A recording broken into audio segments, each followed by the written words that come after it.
दोस्तों, दुबई एक ऐसा शहर जिसका नाम सुनते ही हमारे मन में वहां की गगनचुंबी इमारतें और वहां का लग्जरी लाइफस्टाइल आने लगता है।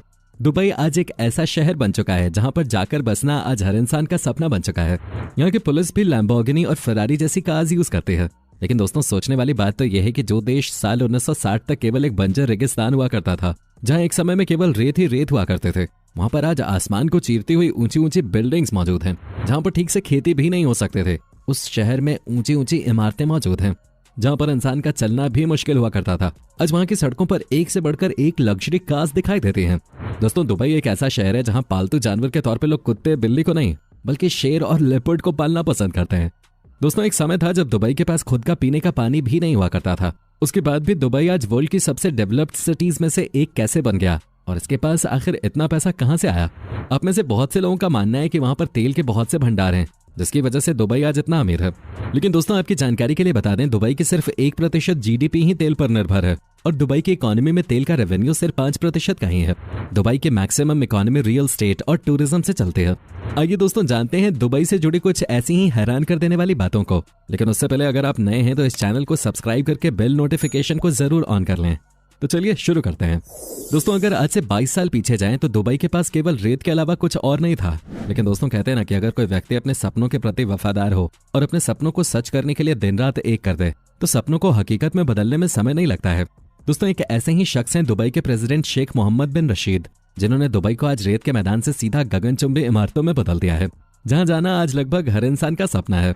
दोस्तों, अगर आप दुबई की इस ट्रांसफॉर्मेशन के बारे में सही से जानना चाहते हैं तो आपको आज से लगभग 56 साल पीछे यानी कि 1966 में जाना होगा, जब दुबई के फतेह नाम की जगह पे तेल की खोज की गई थी। जिसके ठीक 3 साल बाद 1969 में दुबई ने तेल का निर्यात शुरू कर दिया था, और दुबई ने पहली बार में ही 1,80,000 बैरल तेल का निर्यात किया, और साल 1971 में दुबई यूएई यानी यूनाइटेड अरब एमिरेट्स का हिस्सा बन गया। साल 1999 में दुबई की गवर्नमेंट कंपनी ENOC यानी एमिरेट्स नेशनल ऑयल कंपनी ने अपनी पहली रिफाइनरी खोली। अब पूरे दुबई को बिल्डअप करने के लिए अच्छा स्टार्टअप तो मिल चुका था, लेकिन यह हमेशा के लिए नहीं था, क्योंकि वहां के रूलर मोहम्मद बिन रशीद अल मखदूम ने अपनी दूरदर्शिता से यह भांप लिया था कि वो दुनिया में तेल के अकेले एक्सपोर्टर नहीं है, और तेल लाइफ लॉन्ग इकोनॉमी को चला भी नहीं सकता है। इसलिए उन्होंने दुबई को टूरिस्ट हब बनाने के बारे में सोचा। लेकिन इतने बड़े रेगिस्तान में जहां पर ठीक से सीधी एक दीवार भी खड़ी नहीं हो सकते थे, ऐसे रेगिस्तान में कुछ भी बनाना लगभग नामुमकिन था।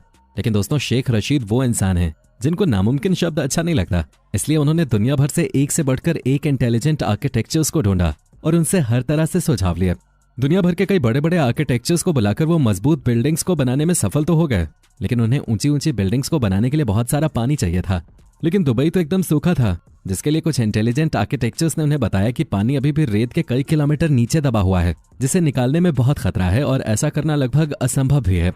लेकिन मोहम्मद बिन रशीद तो वो इंसान थे जिन्हें असंभव शब्द से ही नफरत थी। जिसके बाद शेख ने इस काम के लिए एक नई टीम बनाई और उनको जमीन के कई किलोमीटर नीचे तक पानी ढूंढने का काम सौंप दिया। उन्होंने एडवांस टेक्नोलॉजी की मदद से उस पानी को ढूंढ निकाला। शेख रशीद ने जिस हिसाब से कल्पना की थी, उस हिसाब से उन्होंने काम करवाना शुरू किया। जिसके बाद उन्होंने एक ऑयल बेस्ड इकोनॉमी को एक टूरिस्ट बेस्ड इकोनॉमी में बदल दिया। शेख रशीद का यह मानना था कि दुबई में जो भी बनेगा वो पूरी दुनिया में एकमात्र होगा।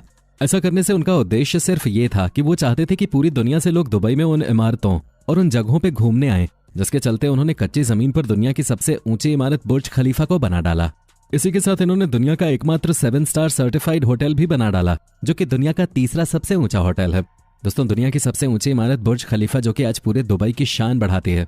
इस गगनचुंबी इमारत का नाम पहले बुर्ज दुबई था, लेकिन बाद में दुबई के प्रेसिडेंट खलीफा बिन जायद अल नयान के सम्मान में इसका नाम बुर्ज खलीफा रख दिया गया। दोस्तों, बुर्ज खलीफा में 24 कैरेट गोल्ड का इंटीरियर है।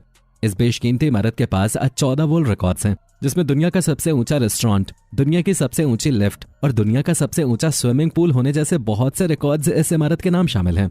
दोस्तों, दुबई मरुस्थल यानी कि रेगिस्तानी एरिया में बसा है, लेकिन फिर भी दुबई मॉल में इंडोर स्नो स्कीइंग का आनंद उठाया जा सकता है।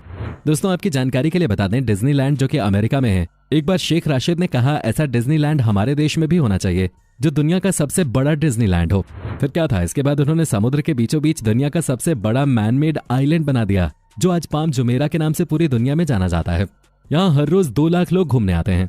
इसकी आकृति एक पाम ट्री की तरह है, जहाँ रेस्टोरेंट, घर और होटल के साथ साथ कई ऊंची इमारतें भी शामिल हैं, जो इस आइलैंड को और भी ज्यादा खूबसूरत बनाती हैं। दोस्तों, आप शायद नहीं जानते होंगे कि 34 लाख की आबादी वाले इस शहर में दुबई के मूल निवासियों की संख्या केवल 17% ही है। बाकी की जनसंख्या यहाँ भारत, पाकिस्तान, नेपाल, बांग्लादेश और फिलीपींस जैसे देशों से आए लोगों की है। दुबई में सोने का व्यापार बहुत बड़ी मात्रा में किया जाता है, क्योंकि दुबई के लोग सोने के बहुत ज्यादा शौकीन होते हैं। इसलिए इस शहर में कुछ ऐसे एटीएम भी हैं जो सोने के सिक्के निकालते हैं। यहाँ पर आप पैसा डालेंगे तो भारत में जैसे किसी एटीएम मशीन से कैश बाहर आता है, वैसे ही इन मशीन से गोल्ड बाहर आएगा। दोस्तों, दुबई को सोने का शहर यानी कि सिटी ऑफ गोल्ड भी कहा जाता है। यहाँ सोने का व्यापार बहुत बड़े पैमाने पर किया जाता है। यहाँ लगभग 400 से ज्यादा गोल्ड की शॉप्स हैं और इन शॉप्स में हर वक्त 10 टन सोने का स्टॉक मौजूद होता है। वर्ष 2013 में विश्व में सोने के कुल व्यापार का 40% व्यापार सिर्फ दुबई में ही हुआ था। उस वर्ष बिके सोने को अगर हाथियों से तौला जाए तो वो 396 हाथियों के वजन के बराबर होगा। दोस्तों, दुबई में मिरेकल गार्डन दुनिया का सबसे बड़ा फूलों का बगीचा है। दुनिया भर में दुबई एकमात्र ऐसा शहर है जहां के लोगों को इनकम टैक्स नहीं भरना पड़ता।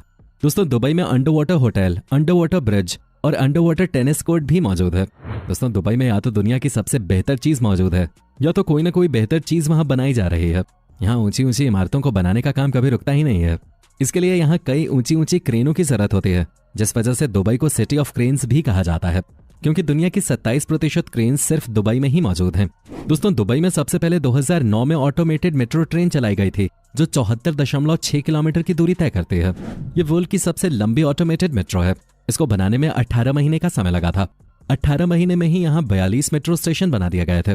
इसके अलावा दोस्तों, दुबई दुनिया की पहली क्लाइमेट कंट्रोल्ड सिटी भी बनाने जा रहा है, जो कि 48 मिलियन स्क्वायर फीट के एरिया को कवर करेगी, जिसमें सभी चीजों की सुविधाएं उपलब्ध होंगे। अब दोस्तों, दुबई की बात हो रही है तो वहां की पुलिस कैसे पीछे रह सकती है। वहां की पुलिस की सबसे बड़ी खासियत है उनके पास मौजूद कार्स। दुबई की पुलिस कई बार आपको लैम्बोर्गिनी, एस्टन मार्टिन और फरारी जैसी सुपर कार्स में भी घूमती हुई दिख जाएगी, जिनकी नॉर्मल स्पीड ही 140 किलोमीटर प्रति घंटा होती है। दोस्तों, अब जब बात पुलिस की आई गई है तो आपको यह भी बता दूं कि दुबई का क्राइम रेट 0% है, जिसकी वजह से दुबई को दुनिया के सबसे सुरक्षित शहर के रूप में भी गिना जाता है। दोस्तों, अगर आप अल्कोहल पीते हैं और आप दुबई जा रहे हैं तो आपको शायद पता होना चाहिए कि दुबई में आप होटल में अपने साथ अल्कोहल रखना चाहते हैं तो उसके लिए आपको एक लाइसेंस बनवाना पड़ता है। बिना लाइसेंस के आप अपने साथ होटल में अल्कोहल नहीं रख सकते हैं और नहीं उसका सेवन कर सकते हैं। अगर आप ऐसा करते हैं तो ये वहाँ गैर कानूनी माना जाता है। दोस्तों, जैसा शेख मोहम्मद बिन रशीद ने सोचा था वैसा ही उन्होंने अपने देश को बना भी दिया है। वैसे दोस्तों, इससे हमें एक बात पता चलती है कि अगर आपके सपनों में जान है तो कभी कोई भी चीज आपके लिए नामुमकिन नहीं हो सकती। तो दोस्तों, आज के वीडियो में सिर्फ इतना ही। हम उम्मीद करते हैं दुबई पे हमारी ये पेशकश आपको पसंद आई होगी।